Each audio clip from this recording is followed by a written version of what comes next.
आज सर्वदलीय मीटिंग बुलाई थी हम लोगों ने और सभी दलों के साथ अच्छी चर्चा हुई, उनके अच्छे सुझाव आए। उन सभी सुझावों के ऊपर हम अमल करेंगे। उस मीटिंग में मैंने सभी दलों से एक ही बात कही, ये समय बड़ा कठिन समय है दिल्ली वासियों के लिए, जब कोरोना के केसेस बहुत ज़्यादा बढ़ गए हैं। ये समय राजनीति करने का नहीं है। राजनीति करने के लिए तो पूरी ज़िंदगी पड़ी है।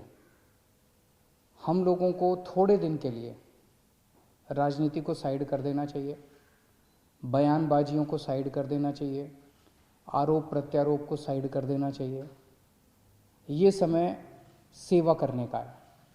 जितनी हम सेवा करेंगे लोगों की, उतने लोग हमें याद रखेंगे। आने वाली पीढ़ियां हमें इस बात के लिए याद रखेंगे कि जब दिल्ली इतनी कठिन परिस्थिति से गुजर रही थी तो हमने बाहर निकल के लोगों की कैसे सेवा की। वो ये इस बात पे याद नहीं रखेंगे कि हमने कितनी अच्छी राजनीति की। इस बात पे सबकी सहमति थी, सभी दलों की सहमति थी कि हम सब मिलके, सारी पार्टियां मिलके, दिल्ली वासी बनके, देशवासी बनके, हम सब लोग इस टाइम लोगों की सेवा करेंगे।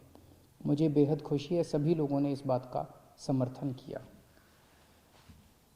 पिछले कुछ दिन से इसी बात पे आरोप प्रत्यारोप चल रहे हैं छठ पूजा को लेके। हम भी छठ पूजा करते हैं, सब लोग छठ पूजा करते हैं। ख़ास तौर से हमारे पूर्वांचली जो बहन भाई हैं, उनकी बहुत ज़्यादा श्रद्धा है छठ पूजा पे। हम चाहते हैं कि हमारे बहन भाई छठ पूजा बहुत अच्छे से मनाएं। कई लोगों की मान्यता होती है, कुछ लोग तो यहाँ तक कहते हैं कि अगर मेरा ये काम हो गया, बार दो अगली छठ पूजा ऐसे करूँगा, मैं ऐसे व्रत रखूँगा। बहुत लोगों की मान्यता होती है। आप सब लोग मनाएं छठ पूजा। आप मुझे अपना बेटा मानते हैं, आप मुझे अपना भाई मानते हैं, मैं आपके परिवार का हिस्सा हूँ। मैं तो चाहता हूँ कि मेरे परिवार के, दिल्ली के 2 करोड़ लोग खूब खुशी खुशी छठ पूजा मनाएं। लेकिन आप सोच के देखो कि अगर हम बाहर किसी तालाब के अंदर 200 लोग एक साथ उतरेंगे और उसमें अगर एक को भी कोरोना हुआ, और हो सकता है, कोरोना कईयों को होता है, पता भी नहीं होता, अगर एक को भी कोरोना हुआ और अगर हम 200 लोग उस तालाब में उतरे तो सबको कोरोना हो जाएगा 100%।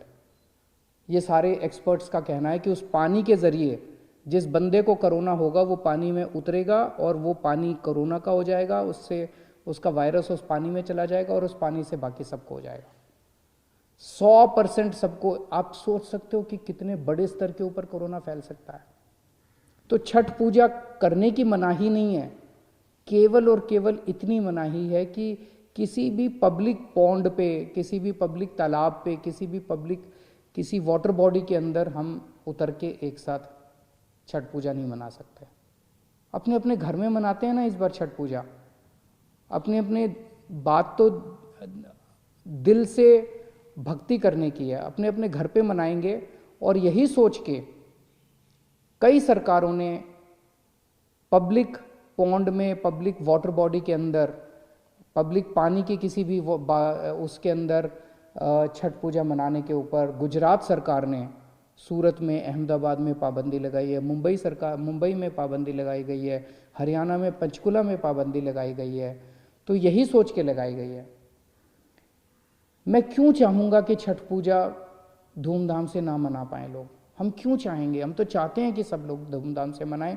जब से हमारी सरकार बनी है, दिल्ली के अंदर छठ पूजा मनाने के लिए कितनी तैयारियां करते हैं। सरकार कितनी तैयारियां करती है, सरकार कितना बजट देती है छठ पूजा की तैयारियां करने के लिए। लेकिन इस बार ये महामारी है और आप ही की सेहत के लिए, अपने परिवार की सेहत के लिए हम ये कदम उठाने पे मजबूर हुए हैं। छठ पूजा मनाएं, अपने अपने घर पे मनाएं, बाहर एक साथ किसी भी तालाब या किसी भी ऐसी वाटर बॉडी में एक साथ ना उतरें, क्योंकि अगर हम उतरे तो सबको एक साथ कोरोना हो सकता है। और मेरी फिर से विनती है, छठ पूजा बहुत पवित्र त्यौहार है, कोरोना बहुत बड़ी महामारी है, इस पे राजनीति मत कीजिए। आज की डेट में दिल्ली में 7,461 बेड, लगभग 7,500 बेड अभी अवेलेबल हैं। दिल्ली सरकार के अस्पतालों में, केंद्र सरकार के अस्पतालों में, प्राइवेट अस्पतालों में मिला के 7,461 बेड अवेलेबल हैं।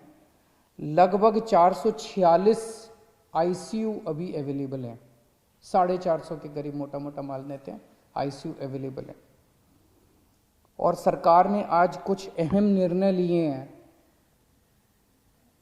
कोरोना के बेड बढ़ाने के लिए और आईसीयू बेड्स बढ़ाने के लिए। अभी पिछले हफ्ते हम लोगों ने कोर्ट की इजाज़त के बाद लगभग 30-32 अस्पतालों के 80% आईसीयू बेड्स हमने कोरोना के लिए चिन्हित कर दिए थे। अब ये ऑर्डर आज दिल्ली के सभी प्राइवेट अस्पतालों के ऊपर लागू किए जा रहा है कि दिल्ली के सभी प्राइवेट अस्पतालों के 80% आईसीयू बेड्स कोरोना के लिए रिजर्व किए जा रहे हैं। इससे हमें उम्मीद है कि लगभग 300 से 400 और बेड्स प्राइवेट अस्पतालों के अंदर उपलब्ध हो जाएंगे। जो नॉर्मल बेड्स हैं, नॉन आईसीयू बेड्स हैं, आईसीयू के अलावा जो दूसरे बेड्स हैं, वो अभी तक 50% बेड्स प्राइवेट अस्पतालों में कोरोना के लिए रिजर्व थे। अब इनको बढ़ा के 60% बेड्स को कोरोना के लिए कुछ दिनों के लिए रिजर्व किया जा रहा है, जब तक ये महामारी पीक चल रही है। उसी तरह से जितनी नॉन क्रिटिकल प्लैंड सर्जरीज हैं, जैसे आपको टॉन्सिल है, मान लीजिए टॉन्सिल का ऑपरेशन कराना है, डॉक्टर ने कल की डेट दे रखी है, लेकिन वो टॉन्सिल का तो ऑपरेशन अगले महीने भी हो सकता है, कोई क्रिटिकल नहीं है। इसी तरह से कई सारी सर्जरीज होती हैं जिनको क्या कहा जाता है, प्लैंड सर्जरीज।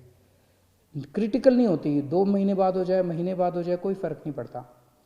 ऐसी non critical surgeries, non critical planned surgeries को कुछ दिन के लिए पोस्टपोन करने के लिए सभी अस्पतालों को कहा जा रहा है। और जैसा मैंने कल कहा था कि आईसीयू बेड्स में दिल्ली सरकार अपने अस्पतालों के अंदर 663 बेड्स की और व्यवस्था, नए बेड्स की व्यवस्था कर रही है, और केंद्र सरकार ने 750 आईसीयू बेड्स देने का आश्वासन दिया है। दोनों मिला के मुझे लगता है 1413 और नए आईसीयू बेड्स, केंद्र सरकार के और दिल्ली सरकार के मिला के 1413 और नए आईसीयू बेड्स इससे उपलब्ध हो जाएंगे। मैं अपने सभी डॉक्टर्स का और कर्मचारियों का शुक्रिया अदा करना चाहता हूँ, उनको सैल्यूट करना चाहता हूँ। उन्होंने जिस तरह से न केवल मेहनत की है, उन्होंने सूझबूझ के साथ जिस तरह से दिल्ली के अंदर कोरोना का मैनेजमेंट किया है, ऐसा मैनेजमेंट दुनिया के बड़े बड़े देशों में और दुनिया के बड़े बड़े शहरों में नहीं देखा गया। जिस तरह से हमारे दिल्ली के डॉक्टर्स ने और कर्मचारियों ने जिस तरह का शानदार मैनेजमेंट किया है। मैं आपको एक छोटा सा उदाहरण देता हूं। न्यूयॉर्क के अंदर, न्यूयॉर्क अमेरिका में है, अमेरिका कितना एडवांस्ड देश है।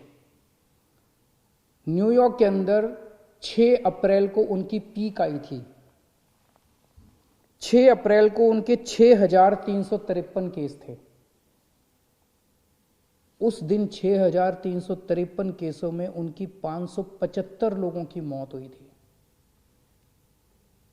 और जो वीडियो आ रहे थे वहां से कि कॉरिडोर में पेशेंट्स पड़े हुए हैं, बेड्स अवेलेबल नहीं है, अस्पताल के बाहर सड़क के ऊपर पेशेंट सब पड़े हुए हैं, वेट कर रहे हैं कि जब बेड खाली होंगे तो हम अंदर अस्पताल के अंदर जाएंगे।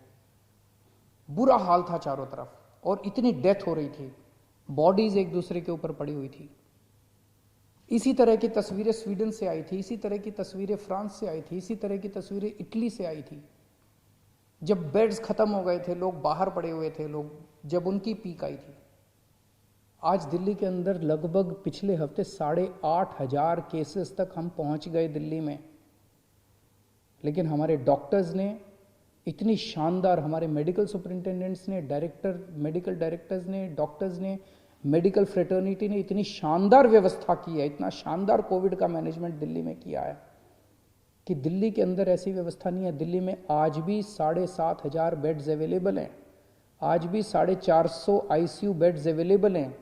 कॉरिडोर के अंदर पेशेंट्स नहीं पड़े हुए, सड़कों के ऊपर पेशेंट्स नहीं पड़े हुए। इतनी ज़्यादा पीक आने के बाद भी 100 सवा 100 के करीब डेथ्स हो रही हैं, नहीं होनी चाहिए, ये भी ज़्यादा है, इसको कम करेंगे। लेकिन जब आप इतने एडवांस्ड कंट्रीज से कंपेयर करते हो जहाँ पे बुरा हाल हो गया था, मुझे लगता है हमारे डॉक्टर्स ने बहुत शानदार प्रदर्शन किया है। इन सभी डॉक्टर्स की ये समय है हम सब पीठ थपथपाएं। अगर कोई भी आपको डॉक्टर मिले, कोई भी नर्स मिले जो कि कोविड के लिए काम कर रहा है, उसकी एक बार पीठ थपथपा देना, उसका शुक्रिया अदा कर देना, ये बहुत ज़रूरी है। मैं अभी अभी एलजी साहब के पास गया था मिलने के लिए। मैं एलजी साहब को सारी कोरोना की जो दिल्ली की परिस्थिति है उससे उनको अवगत करा के आया। हम दोनों ने माना कि दिल्ली के अंदर जहाँ जहाँ दिल्ली में बहुत सारे लोग मास्क पहन रहे हैं, लेकिन कई लोग अभी भी मास्क पहनते नहीं हैं, तो लोगों को मास्क पहनवाने के लिए कई बार जब कहने से बात नहीं बनती तो फिर थोड़ा सा टाइट करना पड़ता है। तो फाइन अभी 500 रुपये था, इसको बढ़ा के 2000 रुपये फ़ाइन किया जा रहा है कि जो जो मास्क नहीं पहनेगा उसके ऊपर 2000 रुपये का फ़ाइन लगाया जाएगा।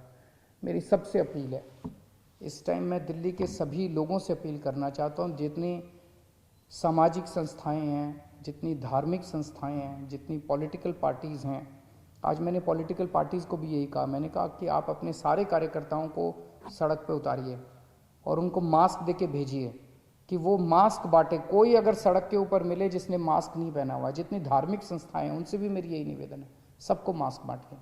अगर आपने मास्क पहन लिया, आपके कोरोना होने के चांसेस बहुत ज़्यादा कम हो जाते हैं। तो मेरी सभी संस्थाओं से, धार्मिक संस्थाओं से, सामाजिक संस्थाओं से, पॉलिटिकल पार्टी से सबसे निवेदन है कि अपने अपने कार्यकर्ताओं को मास्क दे के सड़क पे उतारिए कि वो मास्क सबको बांटे कि सब लोग मास्क ज़रूर पहने। अगर आप मास्क पहन लेते हैं तो आप कोरोना से काफ़ी हद तक बच सकते हैं। और अगर आप एक किसी को मास्क पहना देते हैं तो आप ये सोचिएगा कि उसको कोरोना से बचाने का आपको पुण्य हो गया। एक आदमी को आपने कोरोना होने से बचा लिया, इस बात का आपको पुण्य हो गया, इस बात का आपको सुकून मिल सकता है। नमस्कार।